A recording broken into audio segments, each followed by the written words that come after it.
Bueno, buenos días, sean bienvenidos todos a este lanzamiento de la campaña Yo también voy al psiquiatra. Es un lanzamiento que de la mano de sociedades científicas y del Ministerio de Salud, la Asociación Colombiana de Psiquiatría ha querido realizar debido a todo ese estigma y ese tabú que se tiene de la enfermedad mental.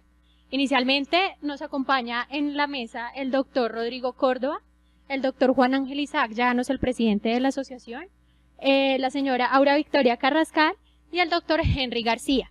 Agradecemos al Instituto Colombiano del Sistema Nervioso por abrirnos este espacio y la doctora Victoria va a dar unas palabras.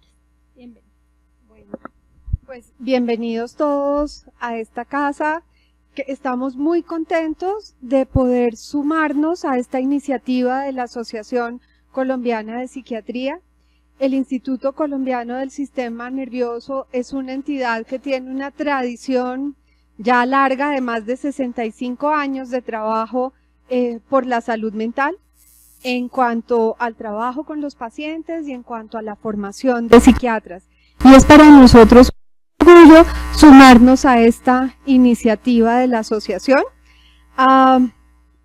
Yo también voy al psiquiatra y creo que aquí nosotros, por ser una escuela psicodinámica, damos testimonio que nosotros mismos vamos al psiquiatra. Yo les puedo decir que en lo personal estuve 17 años en un diván y no tengo ningún problema de decirlo. Las personas, de hecho acá les recomendamos a nuestros residentes que para poder ayudarles a otras personas, nosotros nos conozcamos a nosotros mismos. Y eso es lo que vamos a hacer cuando vamos al psiquiatra. Así que con orgullo nos ponemos esta camiseta y por eso hemos querido acoger esta iniciativa. Muchas gracias. Y vivo con un psiquiatra. Bueno, muchas gracias. Ahora, muchas gracias. Vamos con las palabras del doctor Isaac. Bueno, buenos días para todos. Antes que todo, pues agradecerle a esta casa, que es mi casa también, a la Clínica Montserrat, que nos haya acogido para este espacio que nos da en el día de hoy. Igualmente saludar pues a la mesa al doctor Rodrigo Córdoba y al doctor Henry García. A todos la industria que muy gentilmente han venido acá, todos los residentes y bueno, los periodistas que hay acá, tanto de lo hablado como lo escrito y en televisión. Yo quería, antes que todo, complementar lo que decía Vicky ahorita, y esta mañana cuando estuvimos precisamente para televisión con City y en El Tiempo, que nos dieron unos 20 minutos con Rodrigo en directo, yo les comentaba que yo durante mi entrenamiento en psiquiatría estuve casi 2 años asistiendo donde un psiquiatra, precisamente para poder resolver muchos conflictos y poder hoy ayudar en la psiquiatría. Entonces yo también voy al psiquiatra. Realmente, bueno, hoy queremos esta campaña en que el doctor Rodrigo va a cerrar manifestando pues una charla sobre estigma y todo el tabú que existe alrededor de si voy al psiquiatra o no voy. Yo incluso esta mañana me llamaba la atención cuando me hablaban de los trastornos psiquiátricos. Yo le cambié incluso hasta la palabra de trastorno por alteraciones, porque a veces con una simple alteración podemos ir, no necesariamente tenemos que tener tipificado un diagnóstico para tener que ir donde el psiquiatra, sino ir donde el psiquiatra porque vamos a crecer como personas. Quería de todas maneras aprovechar por intermedio de esta reunión poder decir lo que estamos haciendo en la asociación. Yo cada vez que tengo la oportunidad, bueno, he estado ya en Bucaramanga, Bogotá, Cali, Medellín, visitando a los psiquiatras. De pronto había como una cierta resistencia, pero le hemos estado mostrando lo que estamos haciendo, organizando esto del CAMET, que es la recertificación. Recuérdense que en febrero o marzo va a salir un decreto en donde todos los psiquiatras tendrán que estar recertificados o certificados para poder hacer la práctica médica, sobre todo los que ya tengan más de 5 años de haber culminado. Bueno, en la asociación es el sitio donde tenemos pues actualizado todos los congresos. Nosotros estamos afiliados pues a la Asociación Mundial a la Panamericana y a la Sociedad Colombiana de Científica, y es el sitio donde aprovechamos precisamente para estar permanentemente actualizados como entidad científica. El boletín, tenemos un boletín informativo que todo lo que sepamos de salud mental, le hemos abierto un espacio a todos los psiquiatras. En este momento tenemos adscritos 980 psiquiatras de 1160 que hay en el país. Con los residentes hemos hecho un trabajo en donde ellos son los que van a terminar manejando ellos. De hecho, pues nos lo llevamos al Congreso de Cartagena sin costos prácticamente, y bueno, en unos muy buenos hoteles con todos los gastos pagos. La participación que estamos hoy en día en las mesas nacional de salud, permanentemente tenemos citaciones del ministerio, al igual que en departamentos y en el municipio tenemos un representante de la asociación en donde siempre estamos trabajando y tenemos actualizado todo lo que hace la asociación, y al igual que todos ellos, quienes son los especializados en cada uno de los temas por parte de la asociación. Lo del CAMET que les decía sobre la recertificación, que no va a ser ningún obstáculo, eso decididamente pues se ha hecho, que son 1000 puntos, 500 académicos y 500 laborales. Los académicos con la asistencia a 2 o 3 congresos que tenga la persona perfectamente reúne los 500 puntos, pero la idea porque esto es para todas las profesiones, pero hemos querido que en la parte de psiquiatría esté muy actualizado y esté en permanente evolución, precisamente para que todos estemos actualizados y estemos al pie de lo que hoy en día se está haciendo en salud mental. Tuvimos un desayuno con la industria, porque esa era otra de las cosas que a mí me preocupaba, que había como un cierto distanciamiento y en un gana-gana que estamos buscando. Volvemos otra vez a Cartagena, que era un sitio donde permanentemente se hacían siempre los congresos de psiquiatría. Nos recibieron con muy buena acogida en Cartagena, con unos costos muy bien manejables, y volvemos a las Américas, donde hay el centro de convenciones, que hoy en día ya se inauguraron para 2000 personas y aspiramos a llevar a unas 1000 personas al Congreso Nacional de Psiquiatría. Igualmente, bueno, vamos a tener el programa también con la página web, que nos dio un éxito el año pasado, donde ustedes en la misma celular podían saber las conferencias de manera simultánea y muy claro, sobre todo para las personas que no tenían mucho dominio en esto de Internet. Bueno, ya estamos recibiendo la convocatoria de la recepción de trabajo y el comité científico en manos del doctor Filisola. Estamos ya haciendo la clasificación para los congresos que tendrán pues el resalte que debe tener o los premios que se consideren para ello. Esperamos tener unos 1000 asistentes.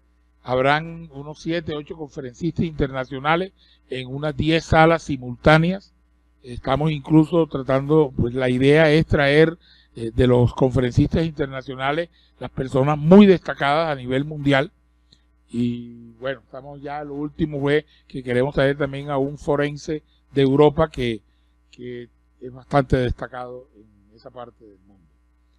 La línea pues que está vinculada a Bianca, quien nos ha tratado también muy bien con relación a los costos, que ya eso pues habrá oportunidad que lo hablen con el jefe administrativo, el doctor Juan Fernando Duque. Hay una posibilidad del Congreso Regional Mundial que probablemente traería 3000 personas. Hay algunas inconsistencias, pero la idea es que en el 2019 se haga un Congreso Mundial en la ciudad de Cartagena. Habría que concretar fechas y algunas condiciones importantes para poderlo definir. Y bueno, quiero recordarles, aprovechar antes que se nos escape, que el webinar hoy se da desde las 6 de la tarde. Ya tenemos una experiencia en donde todos los meses estamos trayendo un tema, el tema de actualidad, el tema en donde a la comunidad le lleguemos en un ir y venir de preguntas. Tenemos estadísticas de 8 y 9 mil personas consultando en las páginas por todas las redes. Hoy el webinar es de estigma, que lo hace la doctora de Cali, en donde incluso la presentación se hace desde Bogotá, en donde habrán unas cámaras montadas en la asociación. Igual la doctora desde Cali va hablándonos del tema y las preguntas por varias partes del país.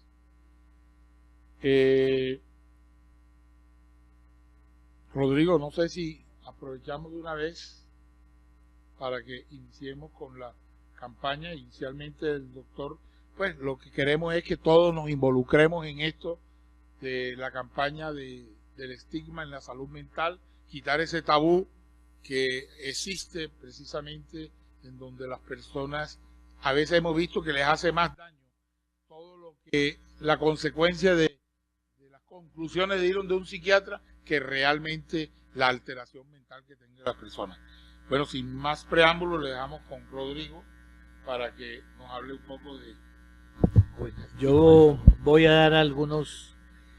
bueno, primero, muchas gracias, muy buenos días y muchas gracias a todos por estar acá.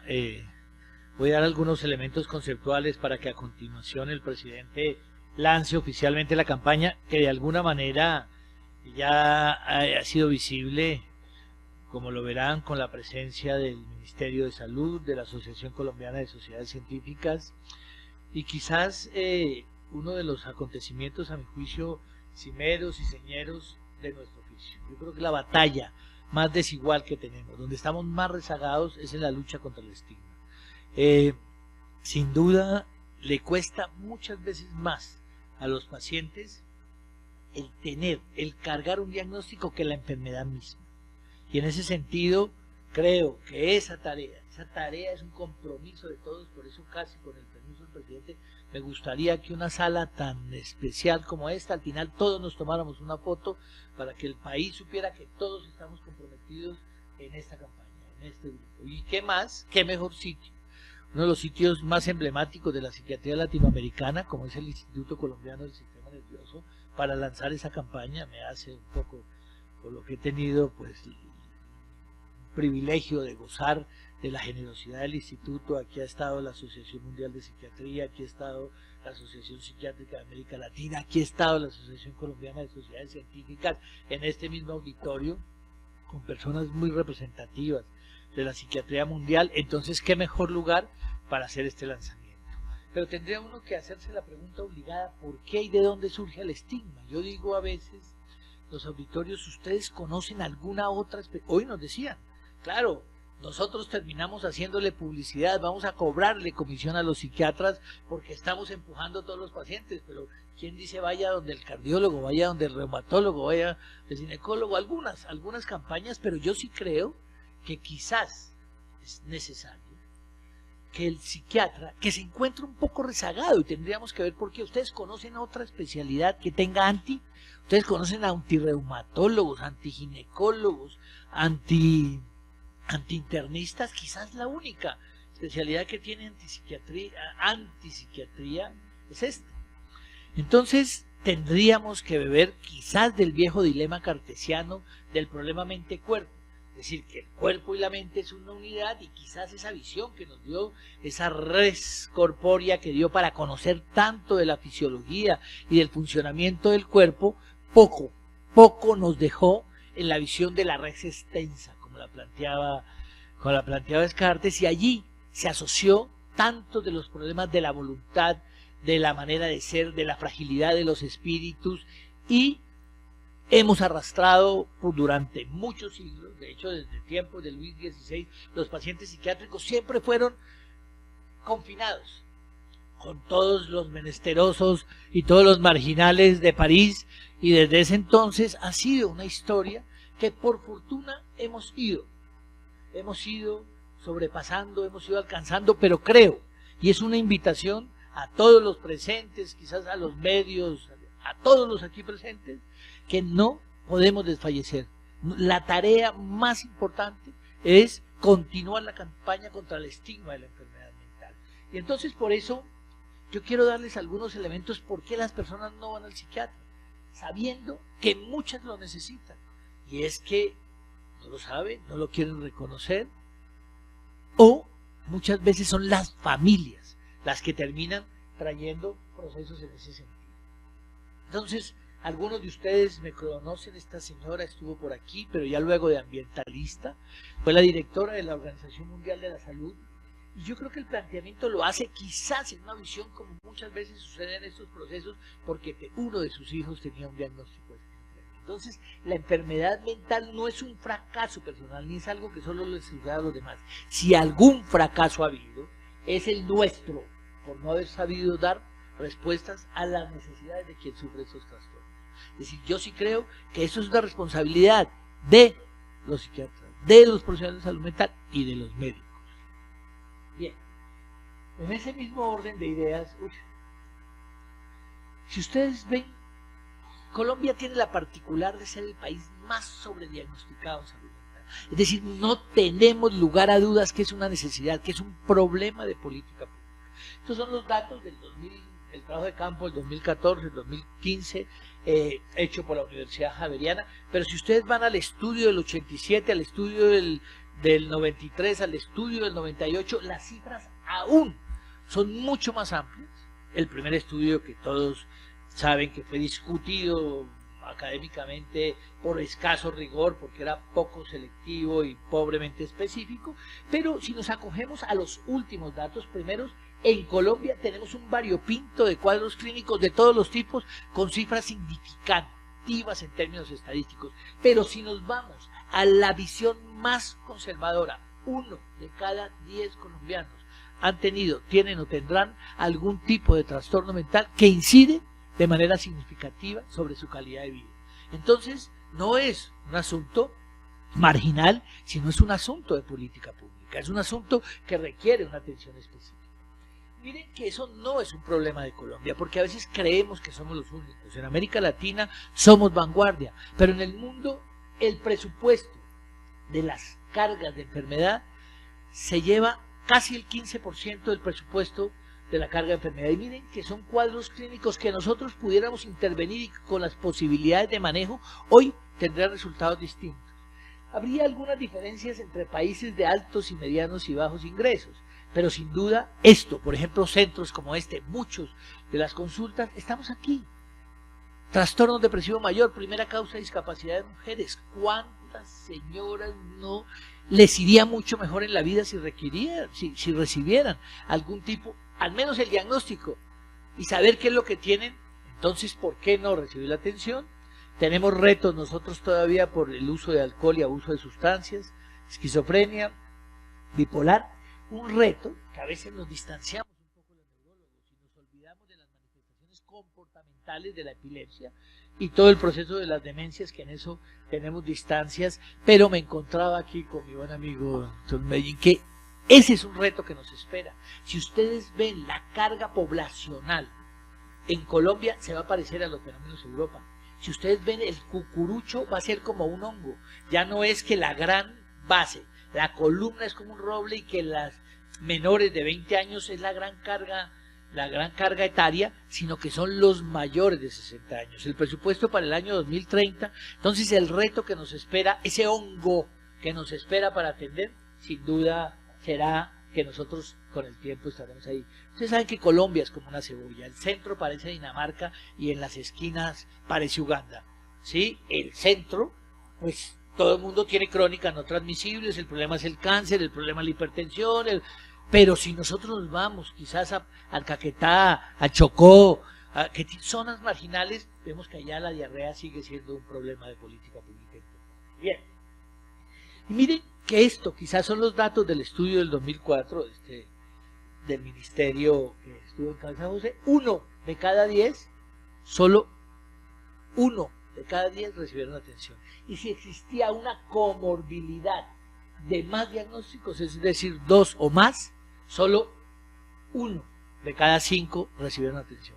Es decir, el problema del subdiagnóstico en psiquiatría sigue siendo un reto importante y una pelea en la que no podemos claudicar. Con reconocer temprano, intervenir precoz, cambiamos de manera significativa la vida de muchas personas. Y si ustedes ven, las grandes patologías de mayor impacto en términos de calidad de vida están dando señales en la segunda década de la vida. Entonces, si nosotros tuviéramos la capacidad de reconocer ahí e intervenir, tendríamos situaciones distintas. Y miren lo que les decía al principio. Esto es una lámina que la muestran orgullosamente los cardiólogos y todos los médicos del país. Es decir, que para que una persona tenga un infarto, entonces logramos identificar cuántos de los factores de riesgo. Desde pequeños les estamos diciendo que hay una carga genética, que el alcohol o el abuso de sustancias, que el aumento de peso, y todos estos elementos son factores de riesgo para infarto. Pero de eso hablamos todos, sin colorearnos, en visita a los amigos, de todos los factores preventivos de las enfermedades cardiovasculares. Pero si nosotros decimos que una enfermedad que tiene tanto costo como la esquizofrenia, todos estos son factores de riesgo que inciden. Un chico, para que haga un diagnóstico, tenga un diagnóstico de esquizofrenia, todos estos factores están incidiendo. Pero ¿quién habla de esquizofrenia? ¿Quién es capaz de decir que podemos cambiando las condiciones de vida, que si somos capaces de disminuir los factores de riesgo en los pacientes, seguramente menos posibilidades tienen de que tengan una esquizofrenia? Bien. Pero miren, este dato de los ingleses, que es bien interesante. De los ingleses, no estamos hablando de Firavitova, 3 de cada 4 pacientes no van a consulta con el psiquiatra. ¿Y por qué? Por estigma y por vergüenza. Les avergüenza ir a buscar al psiquiatra. Consideran que es vergonzante, que es vergonzoso y que fuera de eso a lo mejor no pueden hacer nada, porque esto me lo mejoran muchos otros factores y menos un médico que se dedica a estudiar el cerebro y la función más representativa del cerebro, que es la mente. Bien. Entonces, frente a eso, yo sí creo que la lucha que no podemos bajar la guardia, que tenemos que continuar, que esto seguramente es otro peldaño en ese ascenso hacia eso, es luchar contra ese conjunto de actitudes que generalmente tienen una carga negativa y que es lo que un grupo social, un grupo de presión genera sobre esa marca, ese sello que tienen otras personas y que permiten la identificación y que los hacen. Y esto, lastimosamente, se hace constante, permanente y termina incidiendo de manera significativa sobre la calidad de vida. Entonces, sin duda, hay una serie de procesos en ese sentido. Hay elementos del paciente, pero empieza a darse un juego de interdinámicas. De hecho, autores de todo tipo, no quiero porque no es el sentido, medios y esto, pero donde hay unos modelos donde la familia, muchas veces el paciente termina jugando una serie de dinámicas en ese proceso y terminan generando toda esta sensación o situación de rechazo con el paciente, que terminan trayendo todo este distanciamiento social que puede venir por las dos vías, por la vía de la familia o por la visión del paciente. En ese sentido, el paciente carga una culpa, considera que la enfermedad muchas veces, y es lo que más genera, es un proceso que está más asociado a su capacidad, como si no quisiera, como si se le fuera una carga, como si no pudiera tener los elementos, las fuerzas suficientes para salir adelante, y eso trae dificultades, se van incrementando de manera gradual, pero no solo eso, sino que este proceso va a traer dificultades en la comunicación con el entorno, con su núcleo social básico, y va a tener repercusiones sobre productividad social que sin duda va a generar la autoestigmatización. Yo me tomo el atrevimiento de presentar un trabajo que hicimos con relación a estigma en compañía de Flavio Kamczynski en Porto Alegre y de Gustavo Vázquez en Buenos Aires, Carlos López, el grupo de Carlos López y nosotros, donde mostramos que definitivamente la funcionalidad en dos variables termina el estigma siendo compromiso de su calidad de vida y sus desarrollos, que termina trayendo repercusiones significativas. La familia, sin duda, también. Yo creo que es una comunicación de doble vía. La familia parece estar muchas veces afectada en la mayoría de los casos. El caso de Aureliano Buendía, esconder el paciente en el último de los lugares, y esto es muchas veces originada en las dificultades de la información y en las dificultades de la comprensión misma en los elementos familiares para la familia. Y qué más el costo de la sociedad. Es decir, no existe estrategias decisivas para volver con las tasas de desocupación. Con los pacientes mentales es una deuda mucho más pendiente. Uso una frase tan peyorativa como esa. Usted no se preocupe, que usted no vuelve a trabajar. Usted tiene un diagnóstico de enfermedad mental. Si ustedes ven la reseña del caso El Tiempo, un testimonio de una persona que tenía un cargo y en la incapacidad del médico le llegó que tenía un diagnóstico de trastorno bipolar. Y esa persona carga hoy en día las dificultades para volver a trabajar porque perdió su trabajo con un sello de estas características. Entonces, lastimosamente, es un reto, por eso los medios que están ahora nos acompañarán más. Desde esta mañana estamos con el presidente que me ha hecho el honor y pedido que lo acompañe, que en el medio tenemos que generar toda una serie de campañas en las que no debemos desfallecer. Quizás es el otro gran reto. Tenemos que hablar con suprema claridad con los medicamentos. Lastimosamente, primero porque los primeros medicamentos que son muy eficaces, pero tenían una marcada cauda de efectos secundarios. Entonces esto traía limitaciones en el funcionamiento de las personas y en la vida ordinaria. Pero sobre eso han surgido de manera deformada, peyorativa, una serie de consideraciones sobre los psicofármacos. Y tenemos que ser claros, no generan dependencias si lo sabemos usar.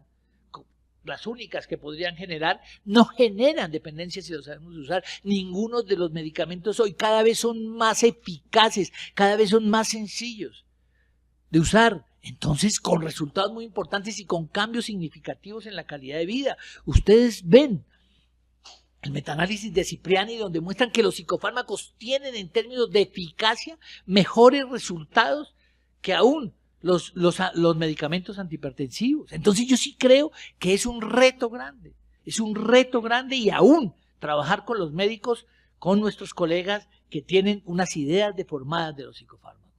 Todos los psicofármacos que hoy en día contamos son eficaces, son seguros y son sencillos de usar. Y le han cambiado de manera significativa la vida de las personas.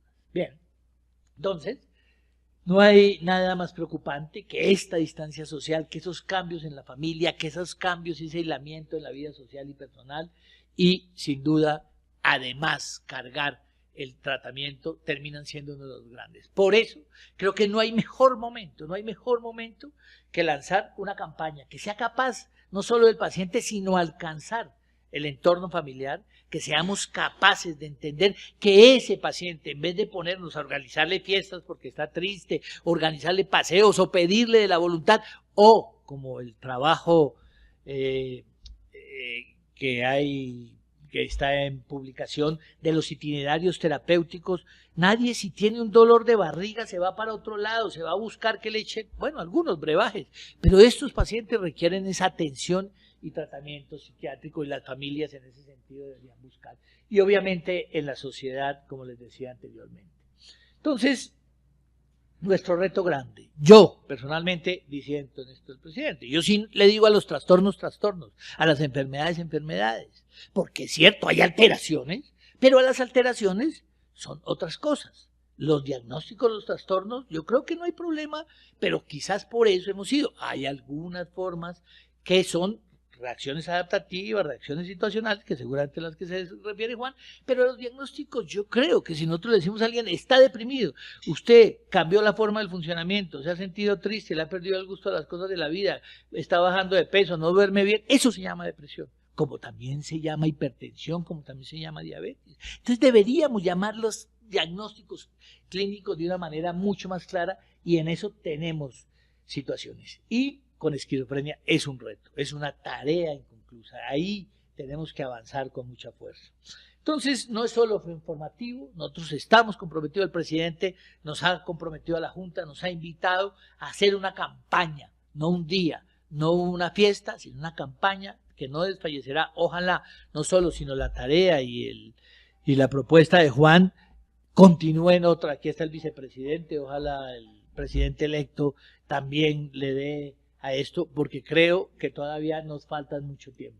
Ojalá campañas como estas de otros países se empiecen a generalizar entre nosotros, porque la salud mental es de todos y es una cuestión de actitud. Y nuestra fuerza la hacemos todos juntos. Bien, muchas gracias.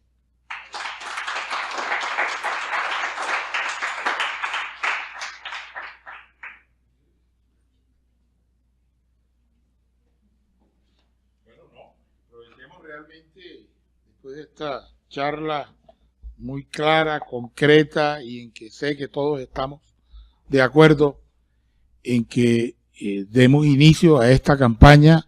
El ministro nos tomó con todas las de la ley, involucró a varias personas en el ministerio. Ellos hace 2 días hicieron allá también un despliegue, nos puso a los periodistas a nuestro favor, y bueno, seguir trabajando sobre esto. No sé si existen algunas preguntas en el auditorio, si por parte de los periodistas quisiera que se aclarara algo.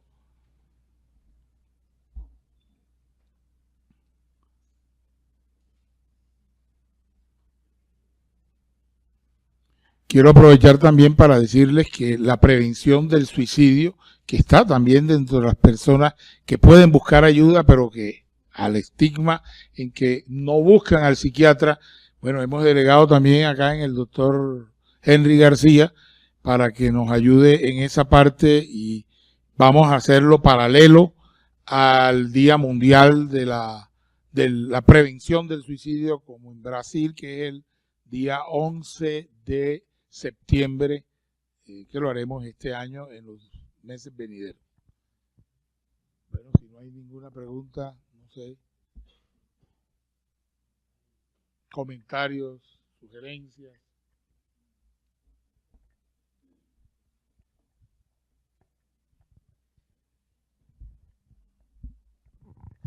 Gracias. Pues primero que todo, muchísimas gracias, súper interesante, de toda importancia. Este tema de estigma arranca con gran fuerza en Norteamérica hace más de 12 años, y qué bueno que se pueda finalmente consolidar acá en algo, digamos, estructurado como la asociación. Pero bueno, hay una cosa, Juan, ahora nos comentabas que está disparado el índice de suicidio en la costa, en Barranquilla, y pues evidentemente acá también notamos ya hace unos años el incremento en las tentativas y en los suicidios en los menores de edad, sobre todo en la franja de preadolescentes y pues en el curso de la adolescencia, digamos, en todo este ir y venir de un decantamiento de aseguranzas y de la identidad. Pero nos encontramos porque con Juliana, digamos, en el marco del colegio donde estudian nuestros hijos, que se comenzó a ver bastante esto, se comenzó a tomar un interés, y luego generalizado a través de la conducta, pues aparece algo en el que pasan de lo lúdico al estigma y a una vergüenza con respeto, porque los jovencitos, frente a las personas como ellos que son temperamentales, se dicen, ay, tú eres un bipolar, ¿no? Y a veces ocurre que en el marco de la adolescencia se hace el diagnóstico de bipolaridad, ¿no? Entonces, ahí sí quisiera preguntar cómo le entramos para desmitificar un poco la cosa, ¿no? Pasa un poquito del adolescente en su primera etapa por su propio adolescente, ay, es que yo soy así, sí, acérquese y le doy, ¿no? Queda fichado, es que usted es un lámpara y no sé qué. A los 16 años, sí, un sapo metiche, etcétera, ¿no? Desde ese de 17. Sí, del año actual. Y entonces pasamos entonces al otro punto en el que realmente el chino ya en su adolescencia hace realmente un cuadro, ¿no? De impulsividad, de depresión, o un cuadro en el cual se expresa la bipolaridad, y pues ahí es un problema, ¿no? Es como volver un poco con la cabeza agachada al colegio, en secreto los padres y eventualmente el tratante hablan con el colegio, entonces el colegio trata de manejar eso de una manera muy normalizada. De alguna manera, por ejemplo, a los jovencitos que vienen acá y salen con esto, se les dice, porque ellos quieren que vengan a visitarlos sus compañeros y todo eso, ¿no? Yo personalmente trabajo mucho en realmente cuántos compañeros tienes, cuántos amigos y cuántos amigos de verdad. A pesar de ello, por este juego de lealtades en la adolescencia, muchas veces la rabia de los mejores afectos hace que los traicionen, y se genera ahí una situación también complicada para seguir manejando, ¿no? Entonces, pues es un tema que pienso que en este grupo de edad, adolescentes, como decías, en la segunda década y en lo que viene se puede hacer.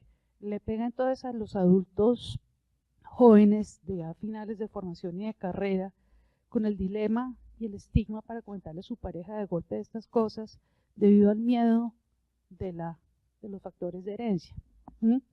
Entonces, pienso que hay un margen amplísimo para ir avanzando en esto. Gracias.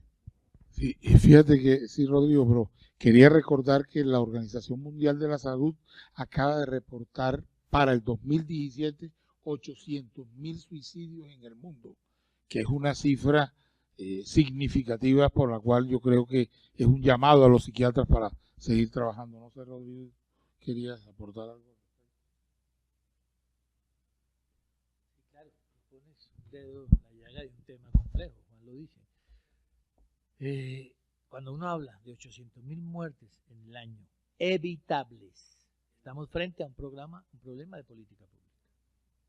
Es decir, si yo puedo evitar la muerte por suicidio, ¿y cuál? Aquí seguramente puedo tener disensos y muchas opiniones, pero la manera de evitar, a mi juicio, el suicidio es yendo al psiquiatra. Porque si recibe diagnóstico y atención, muy seguramente las posibilidades se disminuyen. No podemos decir que tenemos capacidades curativas. Pero tú pones el dedo en la llaga en el sentido de cómo tuviéramos diagnóstico. Seguramente alguien podría tener un diagnóstico de lupus eritematoso en la adolescencia, pero tenemos la célula CLE. Entonces confirmamos los diagnósticos. En esta utopía de los marcadores biológicos, yo creo que seguirá así por un buen tiempo. Nos falta mucho camino. Pero también tenemos que tener la capacidad de tener diagnósticos clínicos y que llamar a los chicos como tal, o por lo menos ofrecer programas de atención. Yo por eso pongo la lámina del diagnóstico de esquizofrenia. Pero un chico que tenga carga biológica, que tenga aislamiento social, que consuma sustancias, es un chico que requiere una atención especial. Y esas atenciones, seguramente si no tenemos los elementos diagnósticos, y el momento más fanegoso del concepto de pródromos en enfermedades mentales es este. Todos, cuando teníamos supuestamente una entrevista estructurada, unas escalas de severidad, cae. Pero también tenemos por otro lado que no hay nada que haga más daño que el tiempo de psicosis no tratada, que un episodio maníaco en un adolescente. Ahí están los grandes costos, si ustedes ven en el tiempo. Violencia, las proporciones en cárceles de trastorno bipolar y población normal es de 3-1. Muchos de los chicos, el trabajo de Joe Calabrese, ya de hace 6-8 años, replicado hace un poco menos por la Miller, 5-1. Entonces, violencia, consumo de sustancias, embarazo en adolescentes, tienen relaciones con el subdiagnóstico. Y el trabajo de Nasir sigue vigente. En bipolar nos tardamos 12 años en hacer diagnósticos. Entonces, muchas veces, un estabilizador del ánimo le cambia la vida a un chico. Le cambia de manera significativamente la vida de un chico.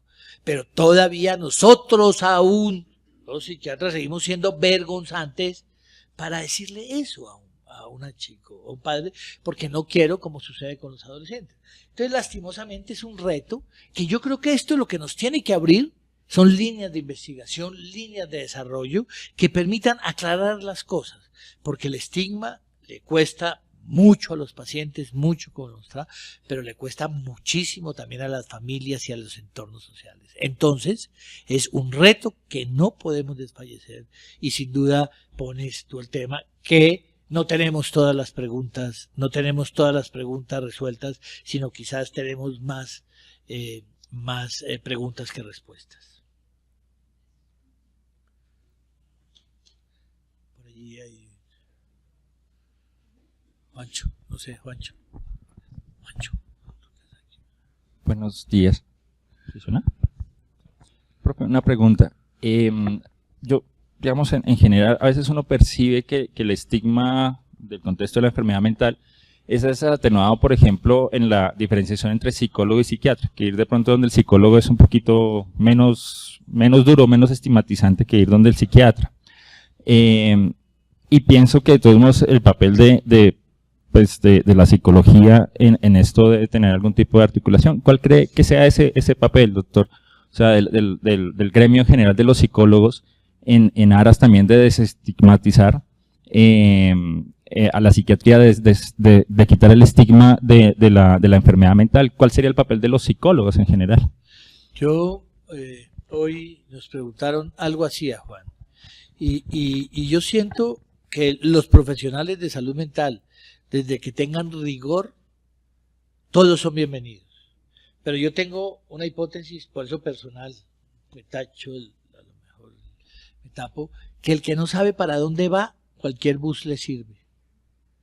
Entonces, si nosotros no tenemos claro qué es lo que tiene el paciente, tenemos dificultades. Entonces, yo le doy mucho valor, y por eso si ustedes ven, por ejemplo, los comités de eutanasia y todo esto, los psicólogos con entrenamiento clínico, porque hoy en día la formación del psicólogo es una formación muy generalizada.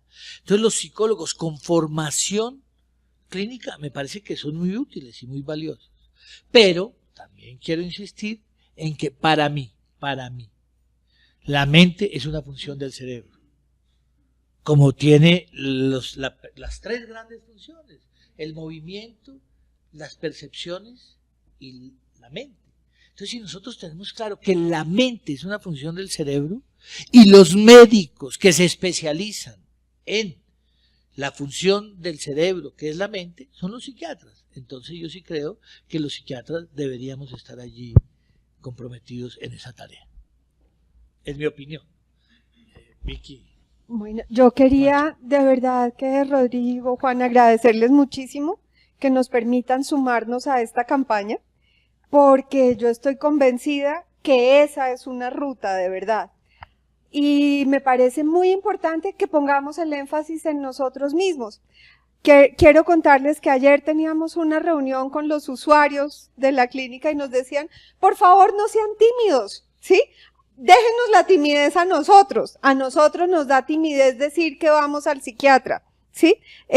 A los familiares, al paciente, pero ustedes por favor no sean tímidos, digan, y porque es que nos asusta cuando el psiquiatra mismo le cuesta, que es lo que tú estás diciendo, diagnosticar, o le cuesta decir algunas cosas. Entonces yo sí creo que es importante que todos nos sumemos a la campaña, que esta es una cosa de acción conjunta entre los psiquiatras, entre los laboratorios, entre los pacientes, entre, no sé, los estudiantes, las personas, todos, porque es algo que es un problema de salud pública y tenemos que hacer algo, ¿no? Y tenemos que hablar, y si nosotros mismos nos encargamos de decir, no nos da pena, nosotros mismos somos los primeros consultantes al psiquiatra, creo que eso puede ayudar a que otras voces, pues, vayan perdiendo también su timidez y que así podamos impactar. De verdad que muchas gracias. Sí. Pati, Marcela. Juanchito, tú tienes ahí el micrófono.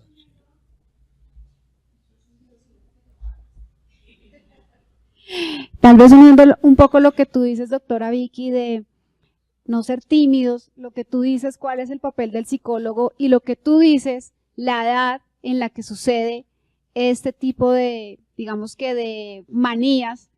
¿Cuál es el trabajo o cómo se piensa? Porque más fácil encontramos un psicólogo en el colegio hablándole a los padres de familia, hablándole a los estudiantes y dando asesoría, que un psiquiatra.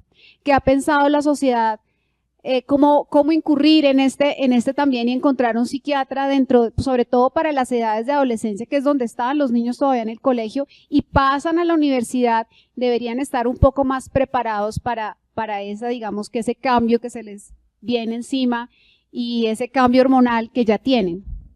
Pati, gracias por la pregunta, porque yo sí creo que por eso Juan y yo hemos hecho énfasis que hoy es el primer ladrillo, que esto es una campaña, que esto no es, quizás no es una tarea concluida, y por eso todas estas intervenciones son tan útiles para permitirnos ir ajustando la campaña.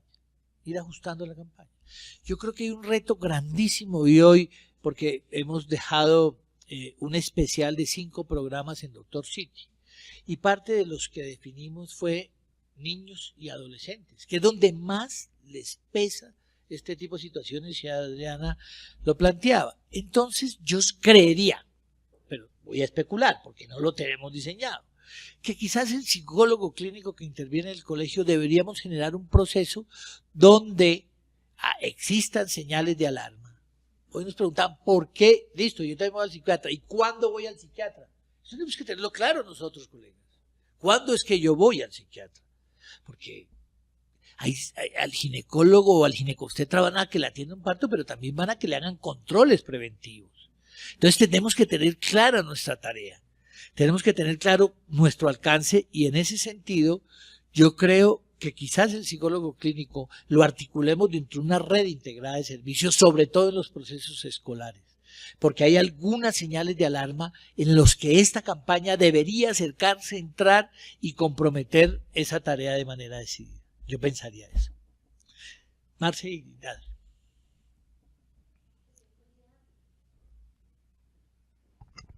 Yo quería unir lo que ya dijeron. Yo tengo hijos adolescentes, y mis hijos adolescentes, el insulto que ellos usan para decirse a otros compañeros es que es bipolar y que es autista.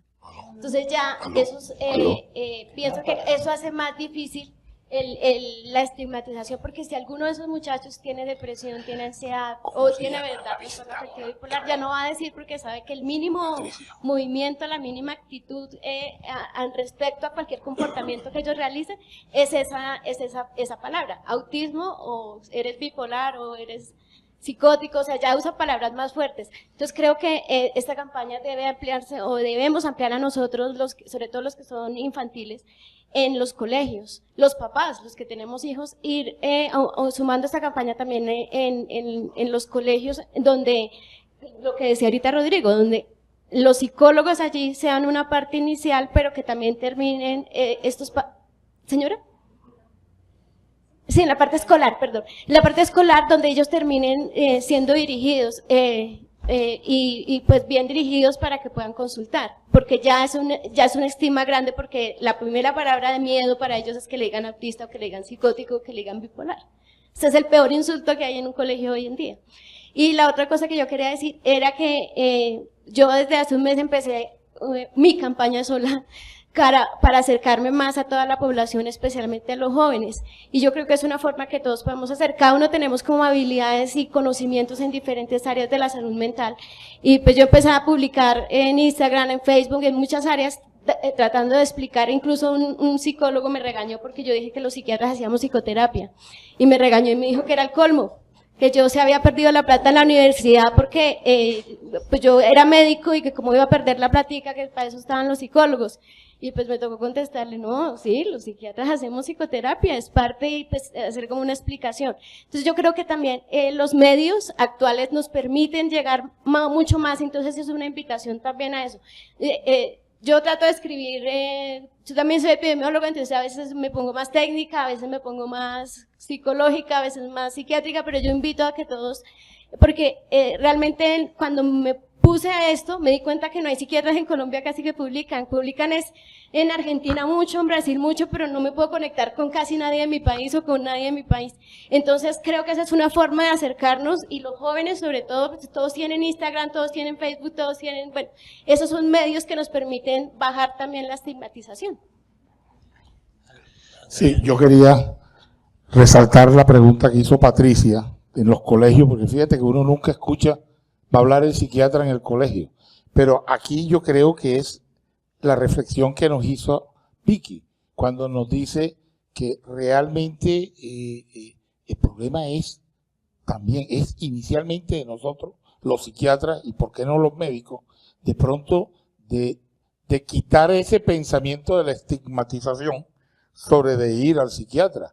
Realmente yo creo que aquí es el sitio más oportuno en que decidimos hacer este lanzamiento, que tenemos más de 10, 12, 15 residentes de todos los años 1, 2 y 3, porque es pellizcarlos, es sembrarles la semilla en donde ustedes son los que tenemos que ayudar a cambiar este concepto de que el psiquiatra es otro más, como si fuéramos del ortopedista, el cirujano y todo ello. De pronto no es la obligación de ir necesariamente donde el psiquiatra, pero indiscutiblemente yo no me canso nunca de siempre mandar el mensaje de mejorar la calidad de vida, al saber conocernos más y qué podemos hacer para cada día mejorar más. Entonces yo creo que la reflexión que nos hizo caer en cuenta ahorita Vicky, de que somos nosotros los psiquiatras los que tenemos que sembrar ya y hacer esa actitud de cambio, es inevitable. El doctor, quería hacer un comentario. el doctor pidió la palabra.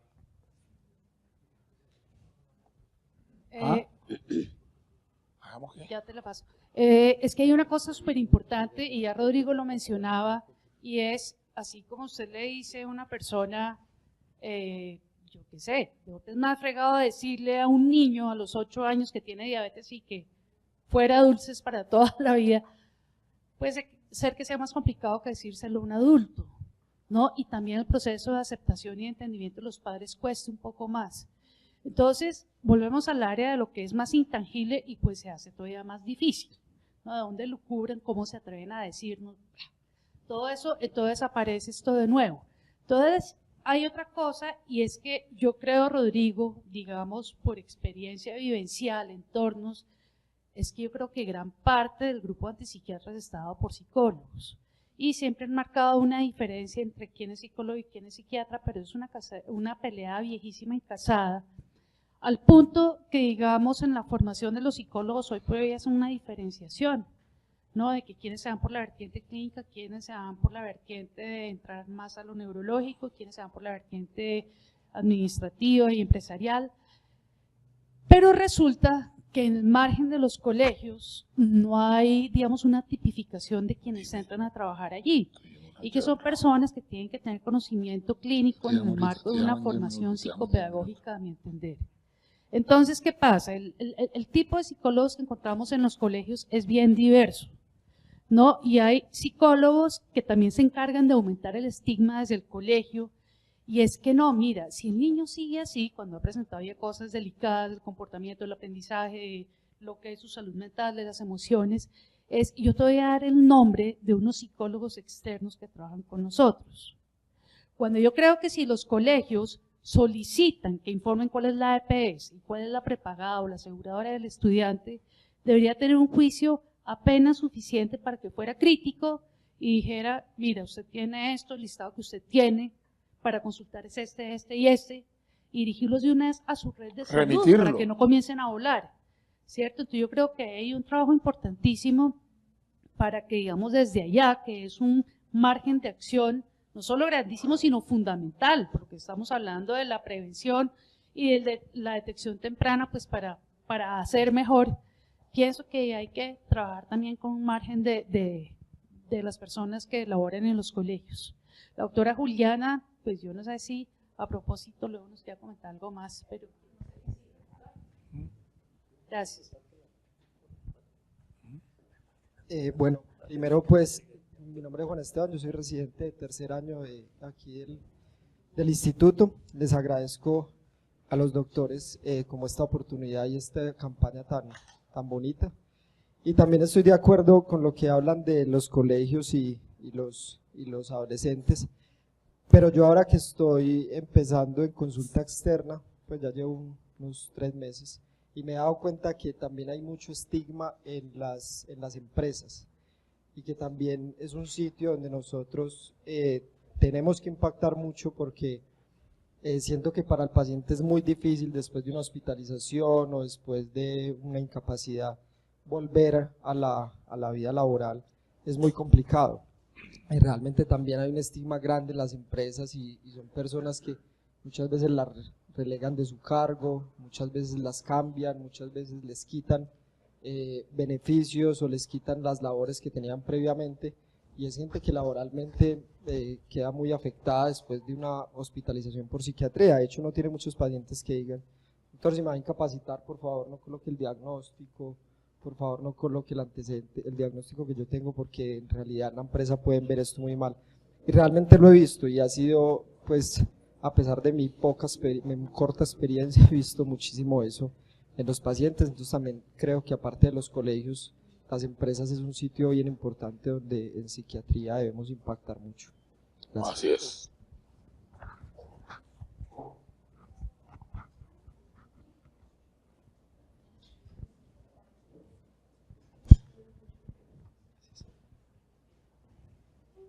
Dime. Es que ahorita tú que mencionabas lo del uso de las enfermedades psiquiátricas como ofensa, que es mucho bipolar o qué tipo tan autista, me hizo acordar de que en el colegio, no es que mi colegio haya sido malo, creo que en todos los colegios también se utilizaba términos de enfermedades venéreas para ofender. Entonces, y ustedes ya saben cuál. Entonces, aunque invierten normalmente el vocablo, de hecho no la pronuncian usualmente bien, pero la enfermedad como ofensa es algo, digamos, histórico.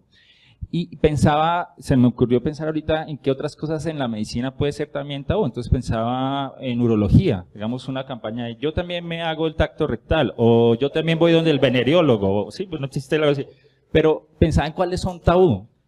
La hipertensión ahora obviamente no es tan tabú, pero sí hay otras cosas que sí, y usualmente son todas las que tienen que ver con cosas sexuales, genitales, íntimas y en la psiquiatría del alma.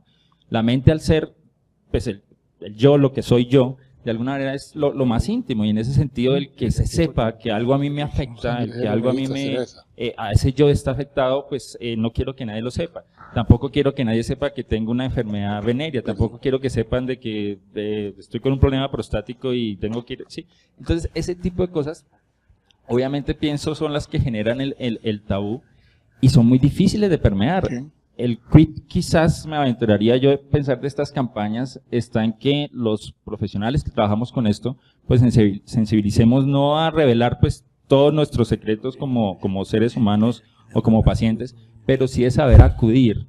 Y por eso cuando mencionaba la articulación con quizás el que es a veces el primer frente de batalla de esto con los psicólogos es importante, porque en efecto son fuente de estigma, de distorsión, pero también de ayuda, y en esa articulación es importantísimo, de cómo saber dirigirlo, de cómo tener una primera atención. El cuidado primario en la salud es usualmente lo que tiene más validez o más valor a largo plazo para prevenir cosas. Entonces, pues, quería comentar eso que se me evocó. Patricia. ¿Qué ha habido? ¿Cómo estás? Rato que no te veía.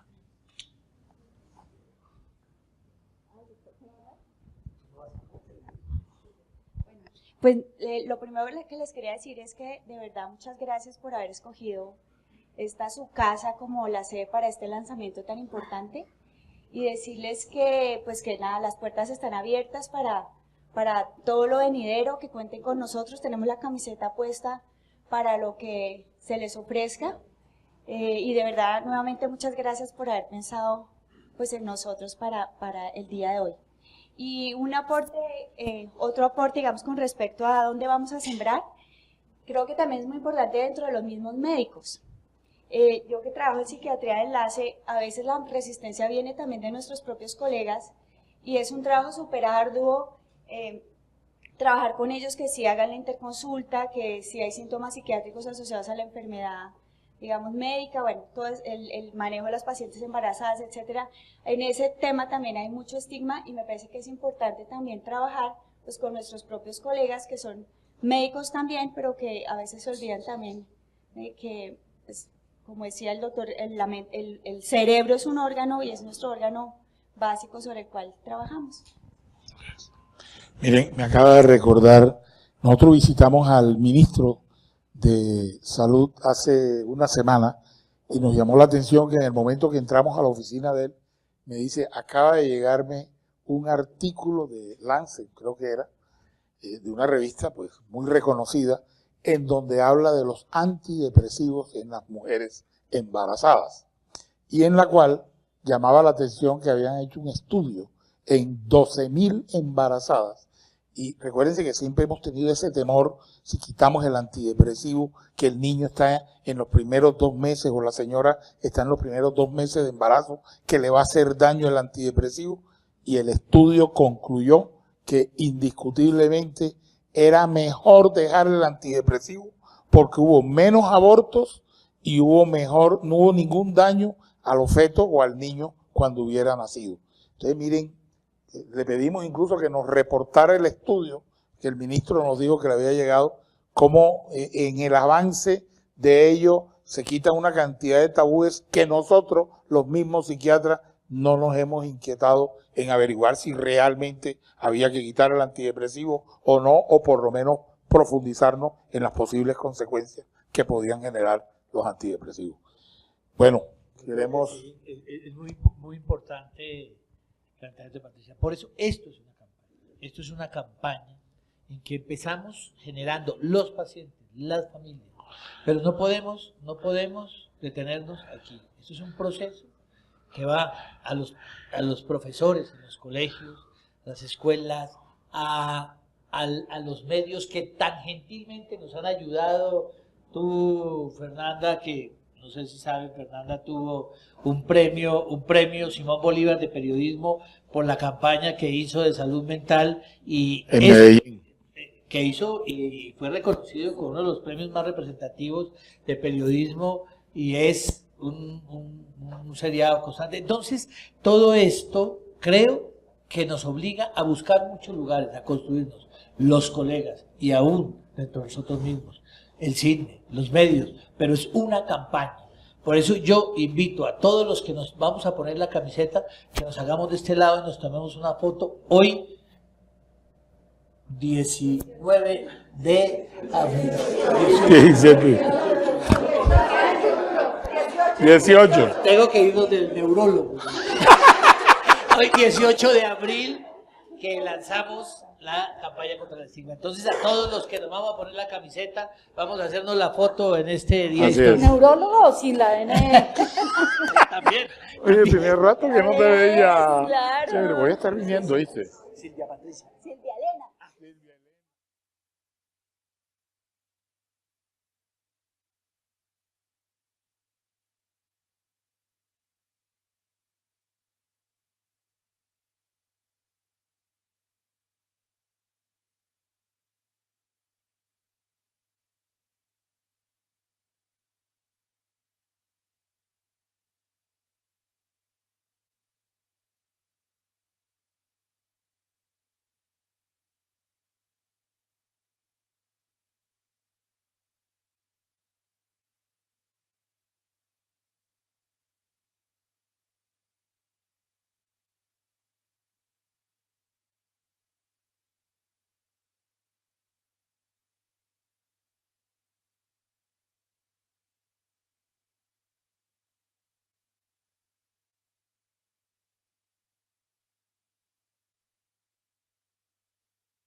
Quitar papadas.